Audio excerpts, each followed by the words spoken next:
I somehow stumbled across a Netflix commercial for the Meghan Markle show. I don't know what mistakes I made over my little Christmas break here that led me. Meghan Markle is no stranger to controversies, and this time it came with her upcoming cooking show titled With Love, Meghan.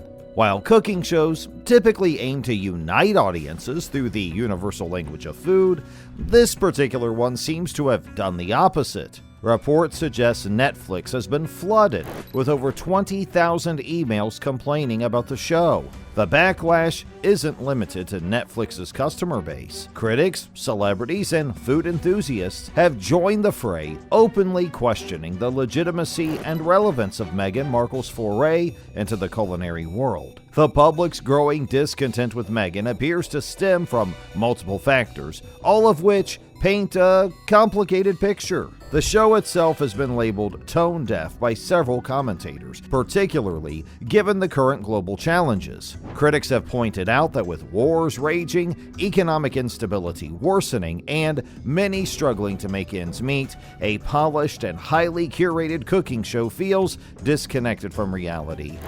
Meghan McCain slams Meghan Markle's upcoming Netflix series as out of touch and utterly tone deaf. There have been 2 terror attacks in 2 days, major wars raging, and Americans can't pay for groceries. We are a country in rage, uncertainty, and intensity right now. This concept is ill-advised. Meghan McCain, daughter of the late Senator John McCain, was particularly vocal in her criticism.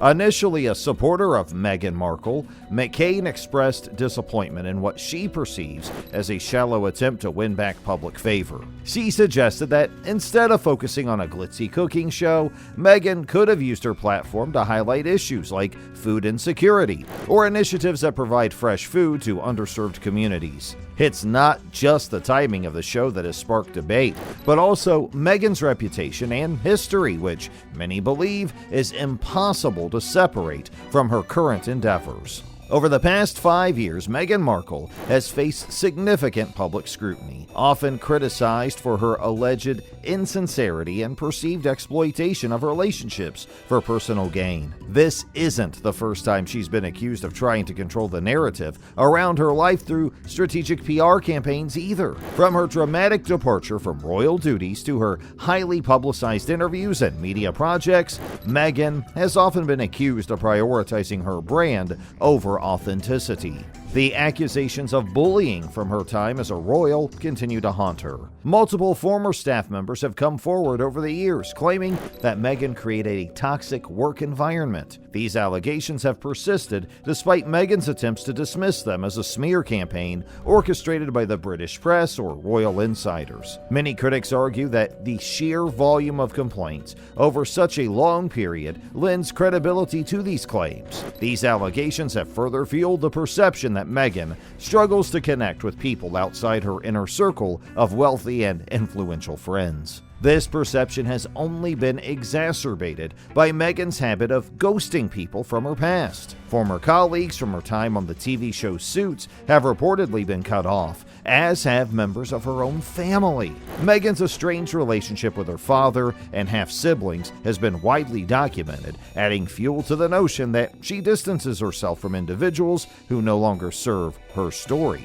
The public cynicism grows each time Meghan introduces a new initiative aimed at portraying her as relatable and a kind-hearted figure. Interesting. We were talking about this yesterday. It's a very strange sort of comeback from Meghan Markle.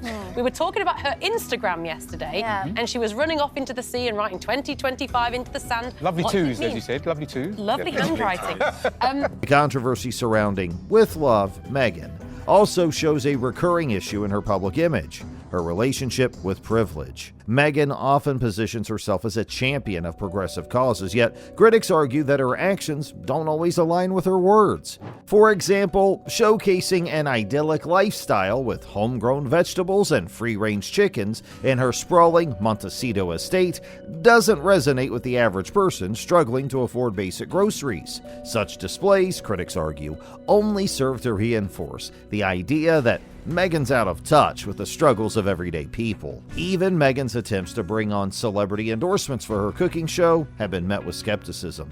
And really quickly, we saw you in the Meghan Markle lifestyle trailer for Netflix. What did she cook? What's the best part of having her as a friend? Is it the chef? I mean, I had my baby, and I think I was like 2 months postpartum, and she texted me and was like, do you want to be in my show? And when you hang out with Meghan, you know the food is going to be good. Mindy Kaling publicly praised Meghan, recounting a visit to her home where she enjoyed dishes supposedly made with ingredients from Meghan's garden. But critics were quick to point out that this appeared to be more of a promotional effort than a genuine reflection of friendship. Many believe that these celebrity endorsements are carefully orchestrated PR moves designed to lend credibility to Meghan's projects rather than authentic expressions of support. One of their most significant missteps was their lack of direct engagement with social media platforms when they first announced their departure from royal life, popularly known as Megxit. Instead of actively connecting with their audience, they seemed to retreat behind a carefully curated image which alienated a portion of their supporters. When they left their royal roles, Meghan and Harry missed a crucial opportunity to use social media as a bridge to their fans. Social media is one of the most powerful tools to build and maintain a connection with the public, especially in the digital age. For years, they appeared to be absent from platforms like Instagram and Twitter, choosing instead to focus on their charity, Archewell. While charities can be meaningful, Archewell's work often lacked transparency or relatable updates. This approach created a disconnect between the couple and the people who had once rooted for them. Well, I think there's a sense behind Palace Gates that while they understand that Harry and Meghan want to change their royal role because, as Meghan herself said in that interview with Tom Bradbury in the autumn, that it wasn't good enough to just survive, they wanted to thrive and be happy. The British royal family has excelled in using social media to connect with people, whether it's showcasing official engagements or sharing glimpses of family life. They have maintained a balance between professionalism and approachability. This relatability has been key to their continued popularity. People appreciate seeing their work, their challenges, and moments of joy because it makes them feel more human. Meghan and Harry, however, seem to do the opposite. By keeping their lives hidden or overly polished, they came across as unapproachable and out of touch. Now, years later, Meghan Markle has been working to rebuild her image and gain public favor. Her recent attempt to launch an Instagram account has been part of this effort, but critics argue that she has waited too long to engage meaningfully. The world has moved on, and many of the fans who once supported her have lost interest. Meghan's struggle to connect is evident, with some observers claiming she comes across as inauthentic. Her efforts to portray herself as a relatable mom, humanitarian, and animal lover are seen as forced or overly calculated by some. And a recent example of this perceived attempt to win public sympathy is Meghan's Instagram post about the passing of her dog, Guy. In her heartfelt message, she recounted how she adopted the beagle from a shelter in 2015 and shared how he had been a constant presence through her life's milestones. While the story is touching and shows her compassion for animals, some critics felt it was time to generate positive publicity. Meghan's detailed post about her grief, her tears, and her memories with Guy struck some as a deliberate attempt to paint herself in a favorable light. This is not the first time Meghan has been accused of using personal stories to garner sympathy. Past narratives such as her experiences with miscarriage or claims of emotional distress have faced similar scrutiny. Another recurring critique of Meghan and Harry is the lack of visibility of their children, Archie and Lilibet. While it is entirely their right to protect their children's privacy, the couple's handling of this issue has raised eyebrows. Now, before you leave, just don't forget to give this video a like, hit that subscribe button, and ring that notification bell while you're down there.